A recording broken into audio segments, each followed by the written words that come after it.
श्री राम जय जय राम। श्री राम जय जय राम। श्री राम जय जय राम। श्री राम जय जय राम। श्री राम जय जय राम। श्री राम जय जय राम। सच्चिदानंद भगवान की जय। सनातन धर्म की जय। अभी मैं देख रहा था कि कौन कौन मेरे साथ बोले। अभी देख रहा था ना बोलने वालों को। अब इसके बाद जब मैं शुरू करूंगा तो देखूंगा कौन बीच में बोलता है। दोनों पे ध्यान रखा है। अब बोलते समय देखता रहूंगा कौन कौन बीच में बात करते हैं। अभी अभी किसी का फोन आया बीच में, उन्होंने पूछा होगा कै बजे तक चलेगा। वो तो मैं सुन नहीं पाया। वो कहते 5 बजे तक। तो जब कहा 5 बजे तक 1 घंटा, तो मैंने समझा मेरे को कह रहे हैं क्या 5 बजे तक 1 घंटा बोलना है। फिर समझ गया कि किसी भगत को बता रहे हैं। हम किसी की बात सुनकर अपने ढंग से सोच लेते हैं। अभी भी 100% पक्का नहीं है कि मेरे को ही तो नहीं कह रहे थे कि 1 घंटा बोलना है 5 बजे तक, या किसी पूछने वाले को फोन से बता रहे थे। पर चूंकि फोन था इसलिए ज्यादा है कि किसी को बता रहे थे। ऐसे ही हम किसी की बात सुनकर कुछ सोच लेते हैं और उसको 100% पक्का मान लेते हैं, और इसी में तमाम लड़ाइयां होती रहती हैं। 100% किसी की बात को समझने वाले लोग बड़ी मुश्किल से मिलते हैं, या परिस्थिति से कहीं सुनी बात का अर्थ निकाला जाता है। एक बात अक्सर मैं कहता हूं कि एक व्यक्ति को कोई पीट रहा है, आप आ गए, केवल पीटते देखा, आपको कैसा लगेगा? बोलो। बुरा लगेगा। यदि पता चल जाए कि इसने फलाने को पत्थर मारा है, उसको चोट लगी है, इसलिए ये इसको मार रहा है, फिर कैसा लगेगा? अच्छा लगेगा। अब देखो, घटना घटना है। पीटना पीटना है, पहले कैसा लगा, अब कैसा लगा। अच्छा, गलती छोटी है, पता भी चली कि छोटी ये गलती है, इतना मारा तो लगेगा इतनी गलती थोड़ी थी, इतना थोड़ा पीटना चाहिए, ठीक है। और उसने गलती बहुत की, इतना सा कर दो तो लगेगा इसको बहुत पीटना चाहिए था, इसने इतना कम क्यों पीटा। हमारे जो अर्थ हैं, सोच है, वो बदलती रहती है।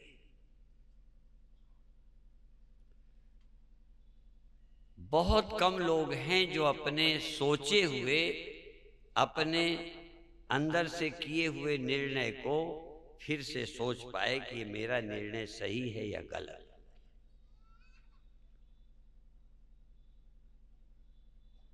आज प्रवचन के पहले मेरे मन में आया है कि ये कहूं कि दुनिया में किसी को कुछ लाभ आज तक नहीं हुआ, कुछ भी लाभ नहीं हुआ आज तक। जिंदगी भर करते रहे, घर छोड़ गए, देह छोड़ गए, परिवार छोड़ गए, और नाम नूम जो हो भी गया, तुम्हारे मरने के बाद उस नाम की क्या वैल्यू है? कोई पत्थर लगा रहे, तुम्हारा नाम लेता रहे, तो कोई भी लाभ नहीं है जन्म का। या जन्मे हुए व्यक्ति को किसी को कुछ आज तक लाभ नहीं मिला। सब गया, सब गया। फिर दूसरी तरफ सोचा, चूंकि जो तुम्हारे ख्याल में नहीं है वो ज्ञानियों के ख्याल में है कि हमारा आज तक कुछ भी नुकसान नहीं हुआ। अब ये बात समझ में आ जाए, कुछ भी नुकसान नहीं हुआ, जैसे थे उसमें इतना भी घाटा नहीं हुआ। जैसे जमीन में आप हर साल फसल बोते हो, फसल पैदा होती है, काटते हो, सूखती है, भूसा है, सब कुछ होता है। पृथ्वी का क्या लाभ हुआ अभी तक? पृथ्वी को, तुमको नहीं पूछता, पृथ्वी को क्या लाभ मिला? पेड़ हुए, सब हुए, फले फूले, पृथ्वी को मिला क्या है? कुछ भी हो जाए, कितने पेड़ पहाड़ बगीचे लग जाए, मैं दुनिया के लोगों से नहीं, पृथ्वी से यदि उत्तर चाहूं कि तुझे क्या लाभ हुआ, इतने दिन सब तेरे में होता रहा, तो कहे कि कुछ भी नहीं लाभ हुआ। फिर दूसरी बात उससे पूछूं, तेरी हानि क्या हुई? तो उसका भी उत्तर ये मिला कि हानि भी कुछ नहीं हुई, जैसी थी ये सब होते हुए भी वैसे ही हूं, क्या बिगड़ा मेरा? सब कुछ हो गया, लोगों को जो होना है, लोगों को लाभ हुआ होगा, लोगों को अन्न मिला, जानवरों को भूसा मिला, किसी को पेड़ और लकड़ी मिली, किसी को कुछ मिला, लेकिन मेरा गया क्या? सबको लाभ पहुंचाती रही, मेरा कोई नुकसान तो हुआ नहीं।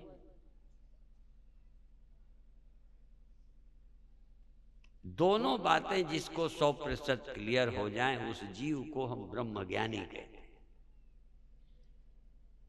जिसको यहाँ कुछ पाना है नहीं, लाभ है नहीं, कुछ हो सकता नहीं, क्या है, और उसको ऐसी बात का पता चल गया है कि कुछ ना करते पृथ्वी में अनाज नहीं हो, पेड़ नहीं हो, ऐसी हो, तो नुकसान क्या है, फायदा क्या?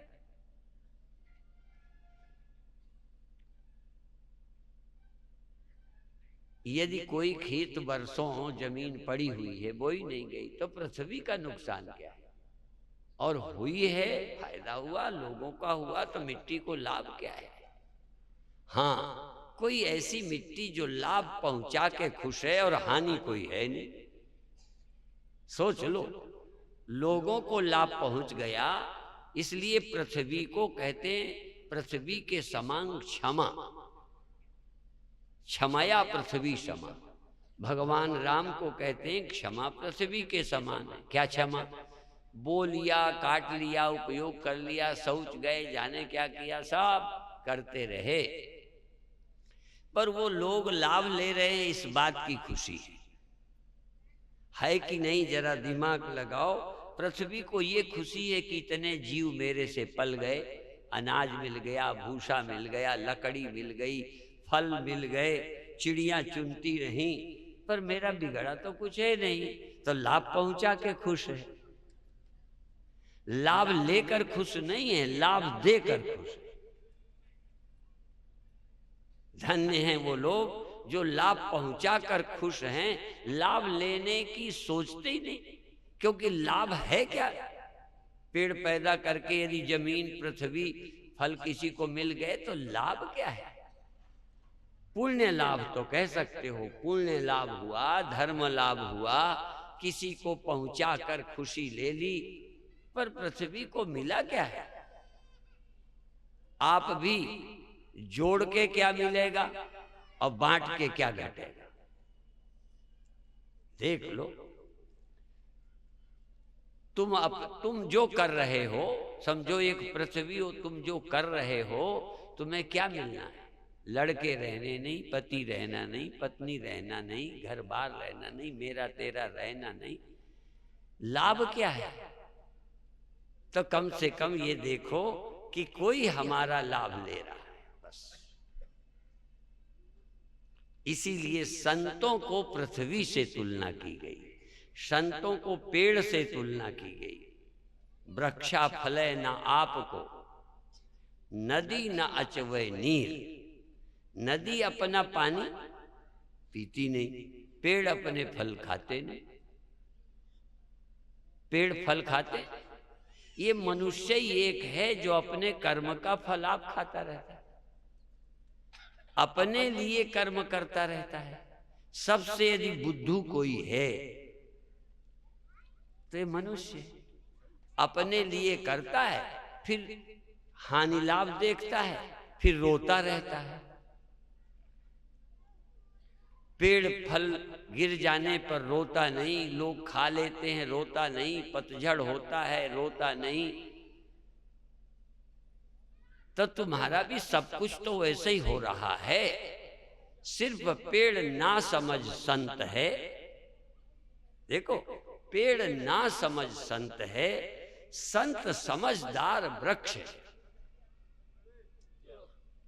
समझदार वृक्ष की जो भी कुछ है, परोपकाराय सताम विभूतया।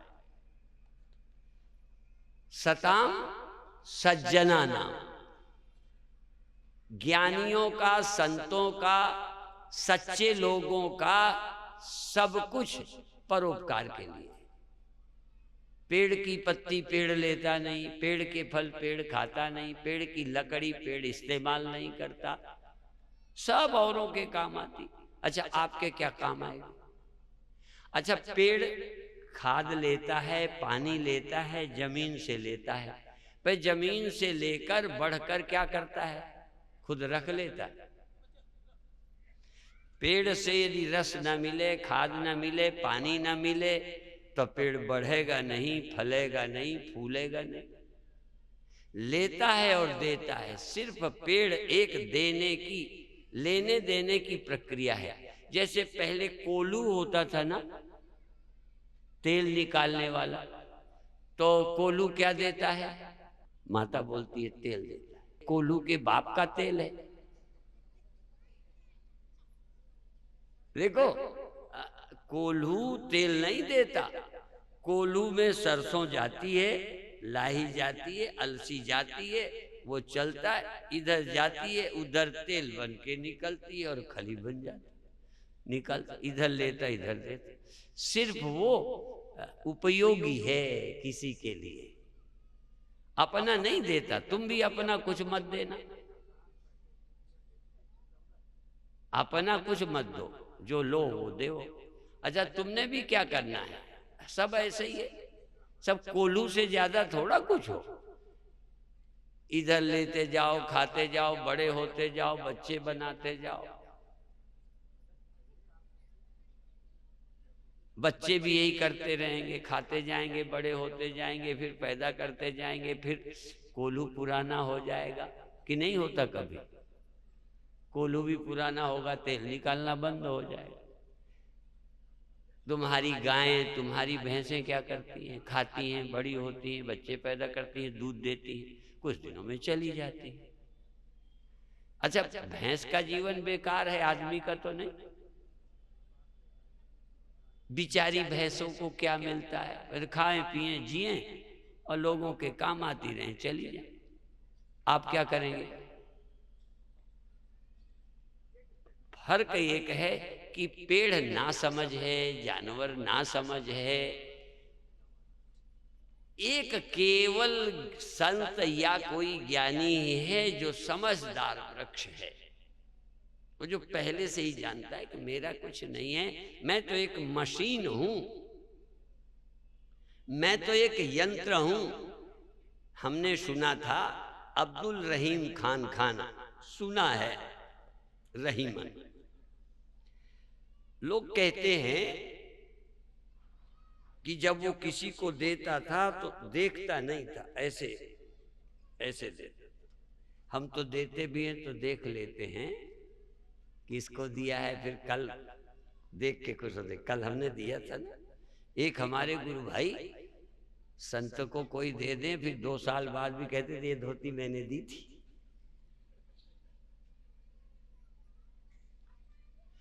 लोगों के बीच शर्मिंदा और कर दे।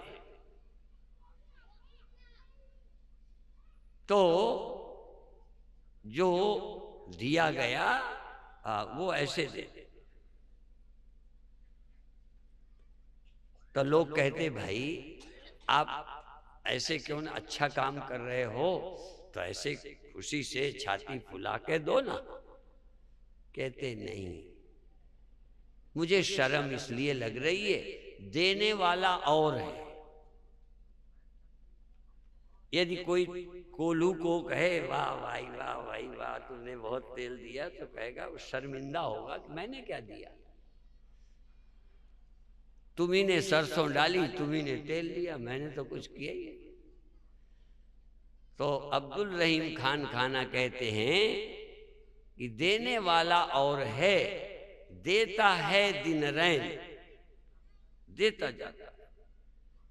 और लोग भरम मेरा करें, लोग भरम मेरा करें, तासे नीचे न।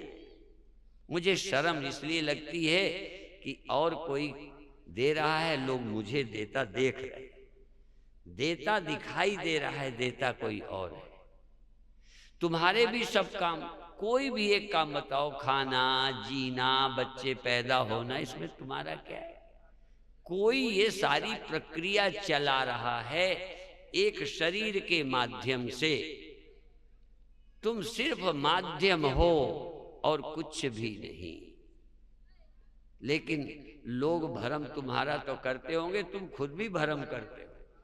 तुम्हें अपने कर्ता होने का भ्रम है।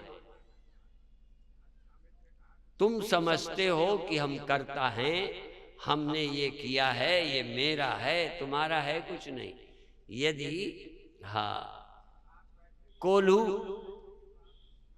यदि कोल्हू ये कहने लग जाए कि ये तेल मेरा है, तेल मेरा है, तो बुद्धू है।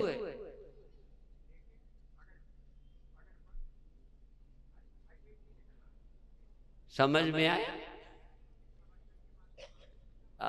तेल सरसों लाही अलसी बिजरी का है कि कोल्हू का?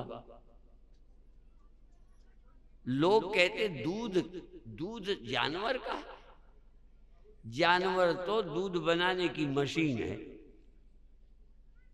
घास खाती है, चारा खाती है, दाना खाती है, उससे शरीर को कुछ थोड़ा तेल वेल लग जाता है और फिर दूध निकाल देती है। सब एक प्रक्रिया है, यंत्रवत चलती है। कल हमने कहा था तुम्हें कुछ मिलना नहीं, सिर्फ बुद्धि है। यदि ना समझ है तो अपने लिए लगे हो, और समझदार हो तो भगवान के हुक्म से चल रहे हो।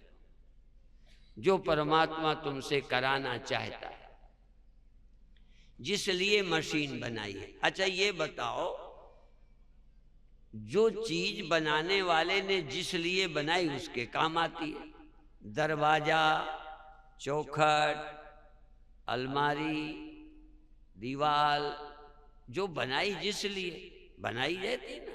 तुम लोग गहने बनवाते हो ना, तो नाक का गहना कमर में पहनते हो, और कमर वाला नाक में जरा लटकाओ या कान में। तो बनाने वाले ने जो चीज जिस लिए बनाई वहां उपयोग करोगे, क्योंकि उसने दिमाग लगा के बनाई है जहां उपयोग हो सके। हाथ वाली अलग, कमर वाली अलग, गले वाले अलग। वहीं अच्छे भी लगेंगे, वहां सुविधा भी रहेगी। ठीक है ना? तो भगवान ने जो कुछ बनाया है उसका इस्तेमाल वही होगा। ठीक है ना? भगवान ने मुंह बनाया खाने के लिए, इसमें डाल देते। मशीनें भी जो बनती हैं, कहीं गन्ना डाला जाता है, कहीं रस निकलता है, कहीं गर्म होता है, कहीं गाढ़ा होता है, कहीं चीनी बनती है, कहीं बोरी में डाल देते हैं। मशीन लगी पड़ी।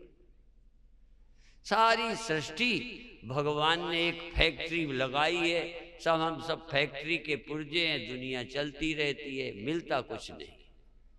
तो क्या करना है? क्या करना है? निश्चिंत रहना है। तो भगवान के ही कराए हम कर रहे हैं।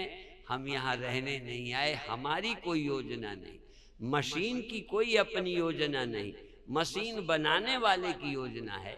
सिलाई की मशीन से सिला जाता है, कढ़ाई की मशीन से काढ़ा जाता है, पेराई की मशीन से पेरा जाता है, सब मशीनें तो काम करती। ये सारा संसार भगवान की एक मशीन है, चलती रहती है, पर वो सब जड़ मशीनें हैं। उसमें मालिक या व्यक्ति अलग रहता है, मशीन को कुछ पता नहीं। इन मशीनों में बैठे हुए हैं, तब इसको तुम या अपने लिए समझो या भगवान के लिए समझो। तुम क्या समझते हो? सुबह से शाम तक तुम किस काम में लगे हो, अपने या भगवान के? सोच लो भाई, झूठ नहीं बोलना। क्या सोचते हो तुम? बस तो सोच ही बदलेगी यहाँ कथा से, और क्या बदलेगा? काम तो खाने का भी है, अभी भी कल भी करोगे, शादी ब्याह करोगे, घर बनाओगे, काम तो जो कर रहे हो यही करोगे। सिर्फ हमारे कहने से कथा से होगा क्या? सिर्फ कल कहा था, सोच बदल सकती है कि हम न करने वाले हैं, न हम कोई हमारे इरादे हैं। भगवान ने जो इच्छा दे दी, जो सामर्थ्य दे दी, जो गुण स्वभाव दे दिया, करवा रहा है, बस वो करवा रहा है। हमको ज्यादा पता कुछ नहीं, और यहाँ कोई लाभ भी नहीं। अच्छा, क्या कर लो कि तुम्हें यहाँ लाभ हो जाए, ये बताओ। तुम स्वयं दिमाग लगाओ, हम तो कम सोच पाए कि तुम क्या करो कि तुम यहाँ लाभ में जाओ, कुछ लाभ हो जाए, ये बताओ। जितना तुम अपने लिए करोगे, रोने का उतना ही काम बढ़ जाएगा, चिंता उतनी बढ़ जाएगी। और जितने ही तुम भगवान का हुक्म पहचानोगे, भगवान की योजना समझोगे, उस योजना के एक यंत्र हो, एक मशीन हो, वो करा रहा है। वो जड़ मशीनें हैं, भगवान ने चेतन मशीनें बनाई हैं। हाँ, बुद्धि दी है, उसी के काम में लगे रहो, आसक्ति न करो, अपना न बनाओ। इसलिए अहंता और ममता का त्याग करो। अहंता माने मैं करता हूं, और ममता माने अपने लिए करता हूं। करने वाला मैं हूं और अपने लिए करता हूं, दो ही बंधन है। यदि अपने लिए नहीं करते हो, बल्कि करते भी तुम कहाँ, वो करा रहा है।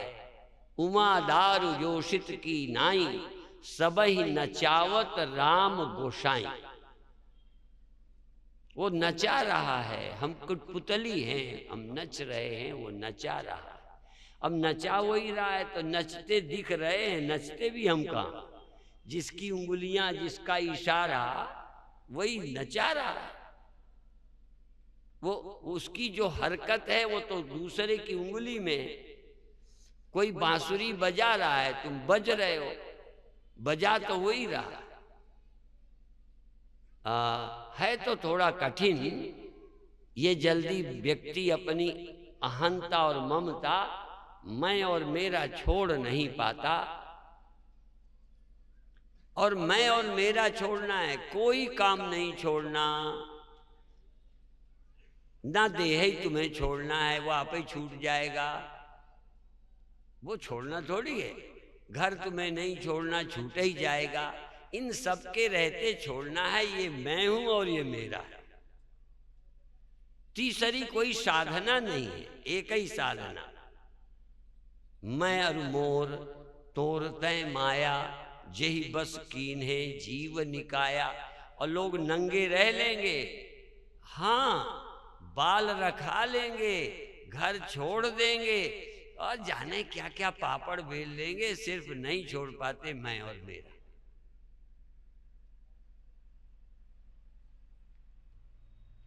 और रामायण के अनुसार, पर उपदेश कुशल बहु तेरे, जे आचरण ते नर न घनेरे। दूसरे को समझाना आसान है, खुद समझना बड़ा कठिन है। खुद समझ जाए तो क्या दुख है फिर? एक दुख का नाम लो, मैं कुछ नहीं, मेरा कुछ नहीं, यहां मैं अपना बनाने ही नहीं आया, और उसकी कठपुतली हैं, उसकी योजना है, हम तो यंत्र हैं, हम तो बल्ब हैं, वो जलाता है, बुझाता है, जब जलाना है जला देता है, जब बुझाना बुझा देता है। बल्बों की क्या है? बल्ब या बिजली अपनी क्या योजना है उसकी, ये तो लोगों की योजना है बस। तो वहां अनेक योजना वाले हैं घरों के अलग अलग, यहां सब की योजना एक के हाथ में है। इस सारी सृष्टि का संयोजन व्यवस्था एक करता है, बस वो करा रहा है, हम भी तुम भी सब। तो चिंता क्या, यहां बड़े होने आए हो क्या, यहां दूसरे पे रोब दिखाने आए हो क्या, यहां कुछ इकट्ठा करने आए हो क्या? यदि कर सकते हो तो करके दिखा दो। तुम कुछ लेके चले जाना, एक आदमी गांव का लाओ जो लेके गया हो तो तुम्हें भी कहेंगे तुम भी वही रास्ता पकड़ लो, जब वो ले गया तुम भी ले जाना। अभी अभी एक फोन आया है, अच्छा नहीं लग रहा। जहां से अभी मैं आया हूं, प्रवचन करके आया हूं, जिन्होंने प्रवचन कराया है महात्मा हैं, सिख संत हैं, अभी फोन आया है उनका शरीर नहीं, बहुत अभी कम उम्र, तगड़े। मैं 3 बार तौला जाऊं तो उनके बराबर हूं, इतने तगड़े अभी कम उम्र के।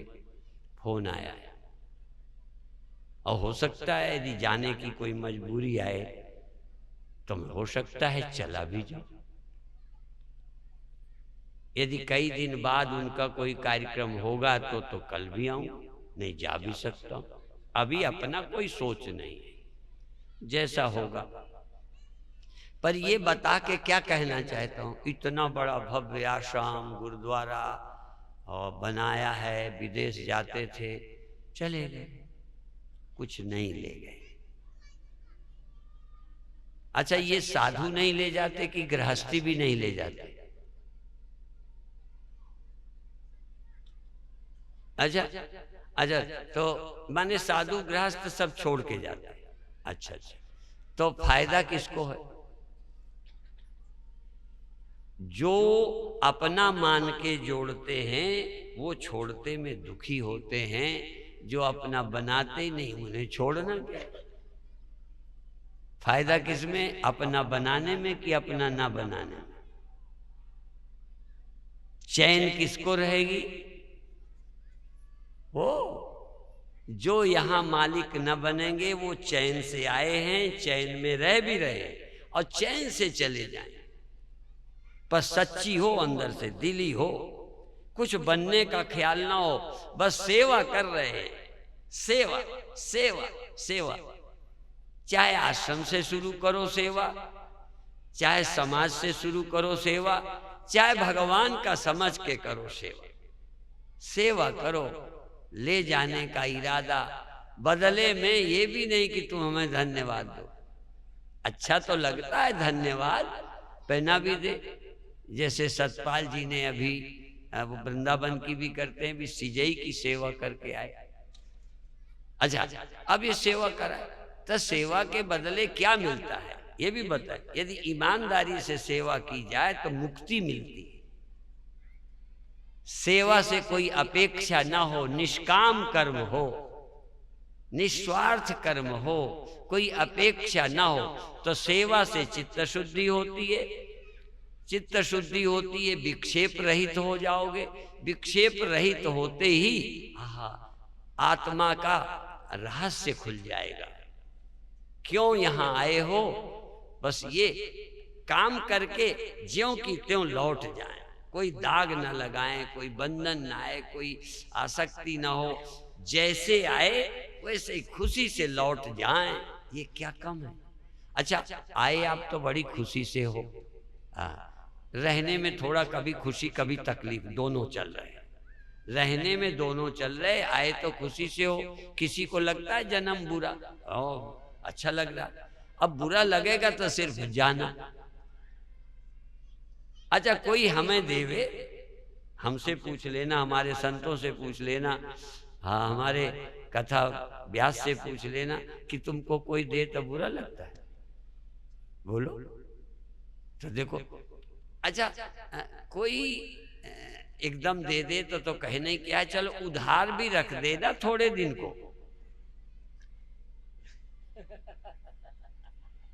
ईमानदारी की बात है। अभी एक हमारे शिष्य ने हमें दिया था, कहने लगे कहाँ रखो, मैंने कहा हमें दे दो, हमने ले लिया, आज उनको वापस कर दिया। तब कहते हैं कि आपका काम ना हो, तो काम तो बहुत था पर थोड़ी नाक बचाने के लिए दे दिया। आ जाए ये कोई हमें रख दे तो उतना ही खुशी से वापस कर दे जितनी खुशी से लिया है, तो मैं धन्यवाद दूंगा उसे। दान नहीं, उधार धर जाए तो अपना तब तक इस्तेमाल करने लगते। कई लोग तो ये ठेकेदार लेट काम करते हैं, तब तक पैसे का जाने क्या क्या कर लेते हैं। उतने दिन में कमा लेंगे, तुम्हारे वापस भी कर दे। मूलधन वापस, कोई मूलधन वापस लेता हो, कितना हमें दे जाए हम फायदा उठा लेंगे। ये तो सब जानते होगे, ब्याज वाले धंधे वाले तुम लोग सब जानते हो। मूलधन वापस करना हो, लेकिन और तारीफ की बात, इतना फायदा उठाकर भी मूलधन वापस करते में मन नहीं करता, लगता है और 6 महीने लेट कर दे तो देंगे, फिर देर में ले ले। अच्छा आप कब दोगे? जब भगवान वापस मांगे। चाहे तन मांगे, धन मांगे, पद मांगे, प्रतिष्ठा मांगे, परिवार मांगे, भगवान की दी चीज वापस मांगे तो देना चाहिए कि नहीं? अच्छा रो रो के कि खुश हो के? अच्छा तो आप तो खुश हो के दोगे। यही तो बात है, कहना कितना आसान है। आप जानते हो क्या कहना चाहिए, सो कहते तो वही हो जो कहना चाहिए, पर बात जरा गड़बड़ है। एक पति पत्नी रहते थे, उसके बेटा था, और वो पति चला गया काम से, और जब लौट के आना था तब तक बेटे की मृत्यु हो गई।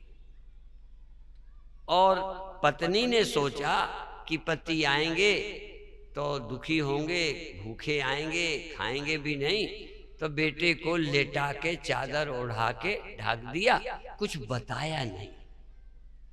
पति को नहीं बताया कि बेचारे खाएंगे नहीं दुख में।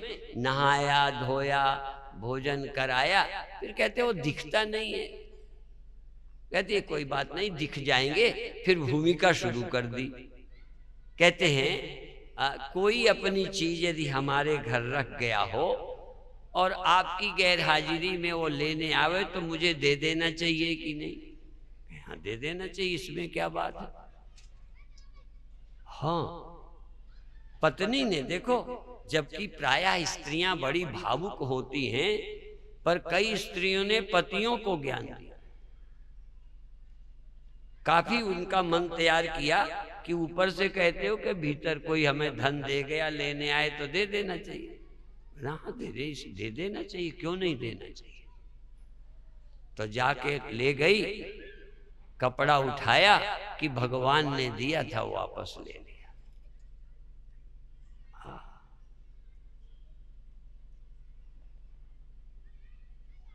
कई लोग तो टाइम सीमा में हमारा दिल भी, ईमानदारी से हम झूठ नहीं बोल रहे, ईमानदारी से हमारा दिल किया करता है कि इतना तो हमारे है नहीं कि दान दे दे। देखो हम व्यास गद्दी से बोल रहे हैं, दान देने की हिम्मत तो बहुत कम है, बहुत थोड़ा बहुत दे पाता हूं दान। कई बार उधार दे देता हूं कि इनका काम बन जाए। इतना दिल है, मैं बहुत उधार दे सकता हूं, किसी से ले लेके दे सकता हूं, पर समय पे कोई वापस कर दे।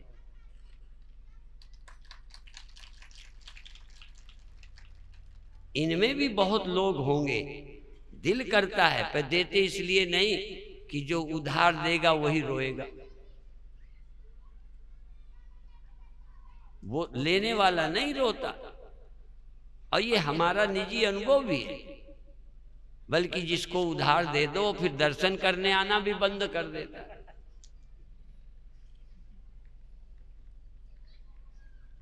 उसको दर्शन बुरे लगते हैं कि मिल जाएंगे तो कहेंगे कि समय हो गया।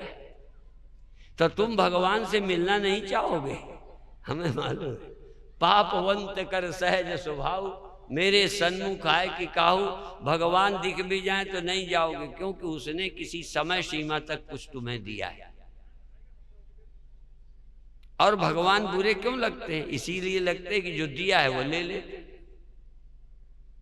और औरों से तो आप मुंह छिपा सकते हो, कतरा सकते हो, पर भगवान से तुम कैसे इनकार कर सको?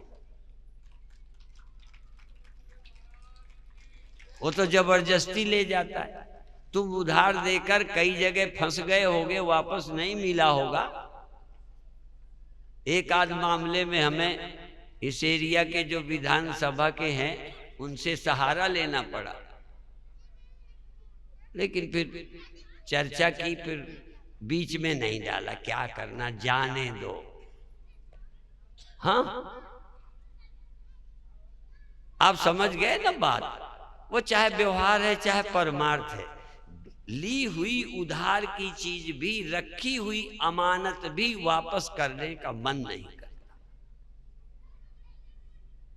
इसीलिए महाभारत में आता है ऋणे शौचम, ऋण में पवित्रता बनी रहे, ऋण में ईमानदारी बनी रह जाए। जैसे जिस नियत से लिया उसी खुशी से दे सके, यहां तक भी ठीक, खुशी से दे सके। जबकि देखो दान देने में उसमें खुशी है। तुम जब भी देते हो खुशी से देते हो, और कई बार अमानत भी खुशी से रख देते हो, पर देने वाला उतना खुशी। तो भगवान ने खुशी खुशी तुम्हें दिया है, तुम भी खुशी खुशी उपयोग कर लो। मना नहीं करता, मना नहीं करता। हाँ, उपयोग करने को छुट्टी दे रखी है कि इतने दिन पैसे का अपने प्रयोग में ले लो। बाद एक महात्मा, कहानी है ये, एक महात्मा अपने चेलों को चने दे दिए थोड़े से। वो एक एक कहते हैं लोग, हम कहेंगे चलो 10-10 चने दे दिए अपने चेलों को। एक चेले ने और ये कहा इनको सुरक्षित रखना, सुरक्षित रखना। उसने क्या करा, सुरक्षित रख करके एक डिब्बी में बंद करके धर लिया। और गुरुजी 10-15 वर्ष बाद आए तो दोनों चेलों के यहाँ गए, तो एक के जब डिब्बी खोली तो चने तो खराब हो गए, सड़ गए, कुछ बचा ही नहीं था सुरक्षित। एक ने तो थोड़ी सी क्यारी में बो दिए, फिर अगले साल 100-200 चने हो गए, फिर बड़ी क्यारी में बो दिए, और 10 साल में तो सैकड़ों मन। गुरुजी ने पूछा हमारे चने? उसने दिखाए गायब, उसने दिखाए ये सब आपका ढेर लगा पड़ा है। और अब वो कहे, मान लो गुरुजी मांगे कि 10 दिया था, ले 10 अपने ले जाओ। पर देखो तुम बढ़ा भी लो तो बढ़ाया वाला भी वो उन्हीं का है। यहां तो तुम कह भी सकते हो तो हमने मेहनत से बढ़ा लिया है, पर यहां भगवान ने जो मूल धन दिया है उस धन से चाहे कितने बच्चे बढ़ा लो, तो ये कह दो तुम जो मूल धन ले जाओ, ये हमारे छोड़ जाओ, वो कहते कल वो भी ले लेंगे। तो इसलिए ये संसार में तुम्हारा कुछ रहने वाला नहीं। अब ये देखो बूढ़े बूढ़े बेचारे, ठंडी है ना, माताएं जा रही हैं। अच्छा आजा चले जाओ, धीरे से चले जाओ, कोई बात नहीं। और मना नहीं कर रहे हम तो ऐसे ही कि अब देखो जल्दी घर जाने की इच्छा किसको होगी? बूढ़ों को। हाँ, जिनको यहाँ देर तक रहना चाहिए, सीखना चाहिए, क्योंकि छोड़ने का समय आया, वो बूढ़े लोग घर की चिंता ज्यादा करते। अब ये छोटे बच्चे एक भी नहीं जाएगा, इन्हें अभी चिंता ही नहीं है छोटे बच्चों को, क्योंकि सयाने होने पर ज्यों ज्यों जाने के दिन नजदीक आते हैं, त्यों त्यों ममता, वासना, मोह बढ़ता जाता है। इसलिए जितने गड़बड़ सड़बड़ भी है ना, और तो छोड़ दो, जितने लड़ाके निकलेंगे, आतंकवादी निकलेंगे, गड़बड़ बच्चे जवान करते हैं, उन्हें हानि की परवाह कम रहती। अब बूढ़े बेचारे फूंक फूंक के चलते हैं, फूंक फूंक के चलते हैं, फिर भी भगवान सुनते ही नहीं, मानते ही नहीं। इसलिए ये कथा का सार कितना है? 2 बातें। एक तो चिंता से मुक्त हो जाओ, चिंता से मुक्त होना है तो ज्ञानी हो जाओ। और दूसरा, आगे का बिजनेस चलाना है तो जिसका लिया देते जाओ, लेते जाओ, देते जाओ, लेते जाओ, तो तुम्हें ऋण मिलता रहेगा। जो लेके वापस कर देता है उसे फिर मिल जाता है। सरकार भी देकर एक बार वापस लेती है, दोबारा फिर कर्ज देती है। हाँ, सरकार भी एक बार वापस लेती है कि दे तो इतने में अजमा ले, यदि आ गया तो आगे फिर दे देती। तो ऐसे ही हमारी जो सरकार है, जो वापस करने में बेईमानी नहीं करते, भगवान उसको और बार बार देते हैं, भेजते हैं, बार बार दुनिया में भेज देते हैं। बुरा नहीं, इसी को कहते हैं पुण्यों का।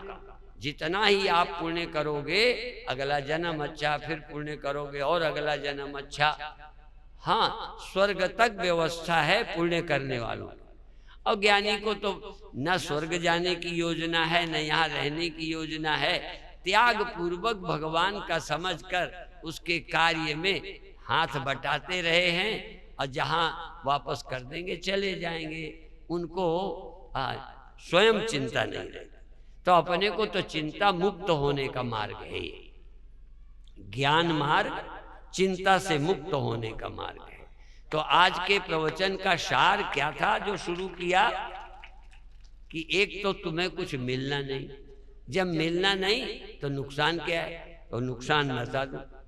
पहले साल सम्मेलनों में बताया था, और ऋतंभरा भी बहुत इस बात को दोहराती है कि एक घोड़ों का मेला लगा था। जैसे बैलों का लगता, ऊंटों का लगता, बकरियों का लगता, ऐसे घोड़ों का मेला था।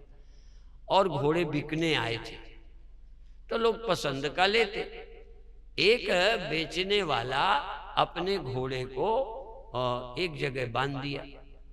अब बांध दिया तो एक चोर ने उस घोड़े को खोल लिया। वो खोल लिया और दूसरी तरफ बड़ा भारी मेला था कि इधर से खोल के उधर जल्दी में बेच दूं। तो रेट जो 20-20 हजार का था वो 1-2 हजार में बेच रहा था। तो लोग, एक आदमी तो सोचा कि ये माल गड़बड़ है तभी दे रहा है, पर उसको भी वो ऐसे ही मिल गया। कोई बात नहीं, यदि ये बेईमानी का है तो अपने को क्या है। तो थोड़े में तो वो घोड़ा जो चोर था, वो घोड़ा लेके जो बेच रहा था, उसका दूसरे ने कहा मैं खरीदूंगा, पर कहता मैं चला के देखूंगा। एक बार चला के फिर लौट के आया, कहते एक बार और चलाऊंगा। तो वो जो था लेने वाला, उसने हुक्का लिए हुए तो इसी को पकड़ा दिया। जो चोर था उसे पकड़ा दिया कि तुम लोग, मैं चला के देख। और चला के घोड़ा चला गया, लौट के आए नहीं, आए ही नहीं। अब किसी ने पूछा, चूंकि वो कैसे बेचता फिर रहा था तो वो चोर ही, पर वो बेचता फिर रहा था। उससे किसी ने पूछा तुम्हारा घोड़ा बिक गया? कहते हाँ बिक गया। कहते कितने में बेचा? किस भाव? कहें जिस भाव खरीदा था उसी भाव बेच दिया। अब देखो, जैसे दूसरे का था वैसे बेच दिया। कहें फायदा क्या हुआ? कहें हुक्का मिल गया सो गुड़गुड़ा रहा। ये गुड़गुड़ाना समझ गए? जैसे मिला वैसे गया। कहने लगे अपना लाभ थोड़ा ख्याल में आया था, तब दुख मिलता है, गुड़गुड़ाते रहते, मेरा ये चला गया, मेरा ये चला। हुक्का गुड़गुड़ाने के सिवा मिलना मिलाना कुछ नहीं। और धन्य है वो लोग जो गुड़गुड़ा नहीं रहे, जिसका था उसका गया। नियत की खराबी में ही गुड़गुड़ाना पड़ा। यदि तुमने अपना माना तो गुड़गुड़ाओ, अपना नहीं है तो क्या, वो जाने, उसका काम जाने। क्यों ड्यूटी सौंपी, किस लिए भेजा, वो जाने।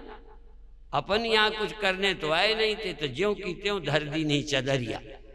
कबीर साहब ने कहा जैसे चादर ओढ़ी थी ऐसे उतार दी। हाँ, बड़े बड़े लोगों ने ओढ़ के मैली की नहीं चदरिया, इसको पहन के बुरा काम किया, आसक्ति की, अंतःकरण खराब कर लिया। ये तो सबका खराब ही होना है बाहर वाला, पर चादर है अंतःकरण, वो खराब कर लेते हैं लोग। जैसा निर्मल अंतःकरण बच्चों का था छोटे में, वैसा रहता नहीं। तो ये अंतःकरण की चादर खराब कर ली और अंत में वो गंदी कर ली। और कबीर साहब क्या कहते, जैसी हमको साफ थी वैसे ही हमने छोड़ दी, अपने साथ कुछ नहीं। तो आप लोग भी इस सत्संग में लाभ लीजिए। ओम शांति शांति शांति।